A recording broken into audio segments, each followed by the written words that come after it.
रखेंगे। एक्चुअली हम लोग एक स्टूडेंट प्रोटेस्ट के माध्यम से राजनीति में आए। कोई आइडिया नहीं था कि पॉलिटिक्स कैसा होता है, और खासकर कभी मुखिया का चुनाव नहीं लड़े तो बंदे अगर सांसद का चुनाव लड़ेंगे तो ये तो आइडिया ही नहीं था।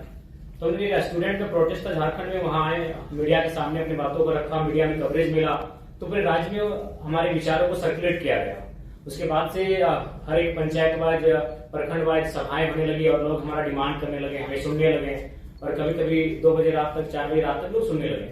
तो फाइनली लगभग 1 साल पहले 18 जून को हम लोगों ने डिसाइड किया था कि हम लोग चुनाव लड़ेंगे, और चुनाव लड़ेंगे। हम लोगों ने उसके बाद 6 महीने बाद अपने पार्टी को रजिस्टर के लिए आवेदन दिया, लेकिन अभी तक हमारी पार्टी का रजिस्ट्रेशन भी नहीं हुआ।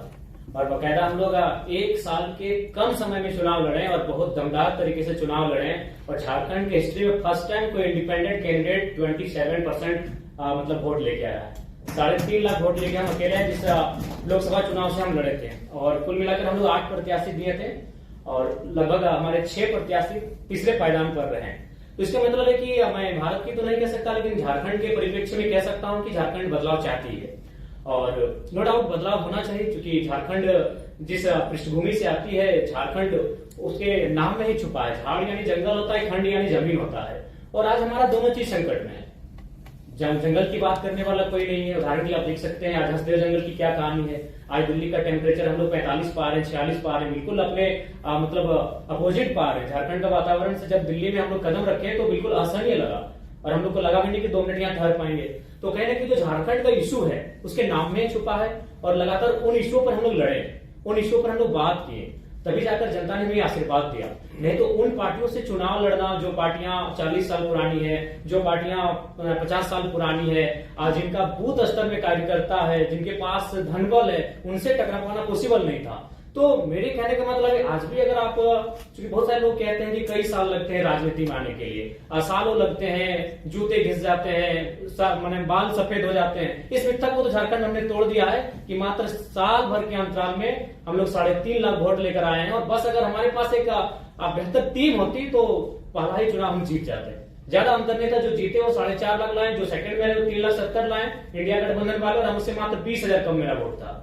तो इस चीज को तो हमने झारखंड में मतलब एकदम क्लियर कट उत्तर दे दिया है कि समय और साल मायने नहीं रखता है, आपकी आइडियोलॉजी मायने रखती है। और हमारी आइडियोलॉजी स्पष्ट थी। हमने स्पष्ट कहा था चुनाव में कि आप जितने भी लीडर्स हैं, क्योंकि सबसे महत्वपूर्ण जो चीज आती है वो इकोनॉमी की आती है। आज हम यहाँ बैठे हैं, चाहे जिनका जो भी डिपार्टमेंट है, हम लोग कोई साधु संत सन्यासी है नहीं, पीर फकीर है नहीं, हम एक सामाजिक जीवन को जीने वाले हैं, गृहस्थ जीवन को जीने वाले लोग हैं। यानी हमारा सबसे जो महत्वपूर्ण विषय होगा इकोनॉमी होगा, हमारी संपत्ति होगी। तो मैंने वही जनता से कहा कि जिन नेताओं को आप चुनकर भेजते हैं, आप उनके संपत्ति के बारे में पता करें। आज किसी का दिल्ली में, किसी का रांची में, किसी का विदेशों के कंपनियों से टाइप है। एक आपकी बात बनाए भी है, इतना यूथ भी है, तो उसके बारे में आपको क्या लगता है? मेरी भी आशा है कि आप जैसे और लोग चुनाव जीते। हमें जरूरत है, इस बार सिर्फ 7 इंडिपेंडेंट कैंडिडेट हैं, हमें चाहिए कि एक स्ट्रॉन्ग डेमोक्रेसी के लिए और आए, क्योंकि आप मुद्दे उठा रहे हैं जो रेलेवेंट मुद्दे हैं। पर ये मुद्दे क्या सिर्फ मर्दों के हैं?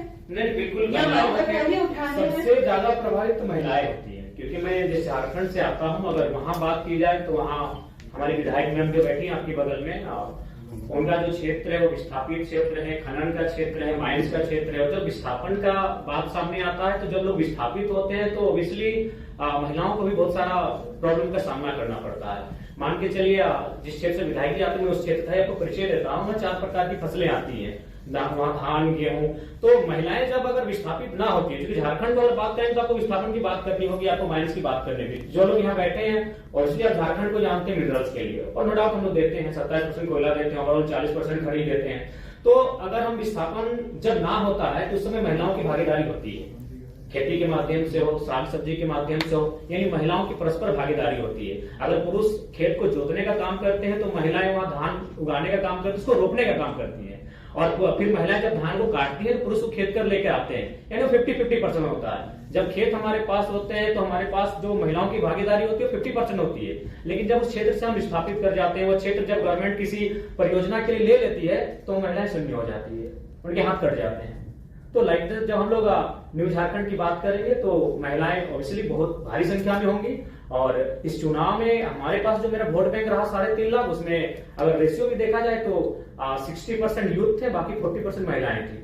तो कहीं ना कहीं उसमें उस दिशा में हम लोग अच्छा काम किए हैं और महिलाओं को अच्छा कनेक्ट भी किए हैं, क्योंकि महिलाओं ने भी इस समस्याओं को देखा। आज अकॉर्डिंग टू कोरोना के टाइम का जो हमारे पास रिपोर्ट था, उसमें 12 लाख झारखंड के प्रवासी मजदूर मिले और उन प्रवासी मजदूर की जो पीड़ा है, उन महिलाओं ने भी घर बैठकर देखा कि दिवाली है, होली है या ईद है, उनके बेटे उन्हें प्रदेशों से बधाई भेजते हैं, उनके बेटे उनको विदेशों से बैठ के बधाई भेजते हैं। तो कहीं ना कहीं हमने उनको कनेक्ट किया, उन मुद्दों से महिलाओं को भी हमने कनेक्ट किया, इसलिए महिलाएं भी खुलकर आई और हमारे पक्ष में मतदान की। और हम आशा करते हैं, क्योंकि हम लोग बार बार कहें हम लोग एक लर्नर हैं और आज इस कॉन्फ्रेंस हॉल में हम लोग भी कुछ सीखने के लिए आए हैं। मैं आपको बताना चाहूंगा, मेरे गिरिडीह लोकसभा में 2261 बूथ हैं। हमको लगता है कि 1200 से 1300 बूथ में हमारा बूथ एजेंट बैठा था, 1000 बूथ में तो हमारा एजेंट नहीं बैठा था, और फिर भी हम लोग वोट गेन करके आए। तो हम लोग ऑब्वियसली लर्नर पीरियड में है और चीजों को जब हम लोग सीखेंगे और जब इस प्रकार दिल्ली में बैठकर, महाराष्ट्र में बैठकर, अन्य प्रदेशों के जाके कॉन्फ्रेंस में बैठेंगे, सेमिनारों में, संगठनों में हम लोग भाग लेंगे और उन चीजों को जब हम लोग सीख कर जाएंगे, कुछ परिपक्व होकर जाएंगे, तो अपने झारखंड में निसंदेह उसका इम्प्लीमेंट करेंगे और बेहतर करेंगे। हम आशा है कि आज जो प्रबुद्ध लोगों के बीच हम बैठे हैं, जब इनसे हम कुछ सीख कर जाएंगे तो आने वाले झारखंड में विधानसभा चुनाव नवंबर में है, हम लोग बेहतर करेंगे। और अखबार की सुर्खियों ने भी संदेश दिया है, हम लोग बेशक चुनाव हारे हैं, लेकिन आज 4 दिन से लगातार अखबार की सुर्खियों में यही रहा कि जयराम महतो हार के भी झारखंड के राजनीति के नायक बने। और बकायदा नेशनल न्यूज में भी हमें स्थान मिला, द हिंदू में स्थान मिला, द ललित टॉपिक गई थी हमारे इंटरव्यू के लिए। और यही नहीं, बाकी जो नेशनल पार्टियां हैं जिनका सिंबल है, वो भी अब हम लोग से टाइप करने के लिए इंटरेस्ट जता रहे हैं। लेकिन हमने स्पष्ट कह दिया है कि आपकी आइडियोलॉजी हमसे मैच नहीं खाती, हम लोग न्यू पॉलिटिक्स करेंगे, क्योंकि आज हम लोग सिद्धांतिक पॉलिटिक्स की बात करने आए हैं, तो सिद्धांत से कोई समझौता नहीं होगा। 2 चुनाव और हारेंगे, 4 चुनाव और हारेंगे, नहीं जीतेंगे। हमारी जो नई पीढ़ी आएगी वहां से शुरुआत करेगी जहां से हम लोग छोड़ के जाएंगे, लेकिन सिद्धांत से कोई समझौता नहीं। थैंक यू जयराम जी। मेरी एक रिक्वेस्ट है, झारखंड के चुनाव आपकी पार्टी में, आपके मंच में महिलाओं का, और अगर उसमें हम कोई भी मदद कर सकते हैं, मुझे पता है हर कोई मदद करना चाहेगा, क्योंकि कभी भी कुछ नया शुरू होता है तो आशा का भी जन्म होता है। So we would love to help in any way possible. With that, I'm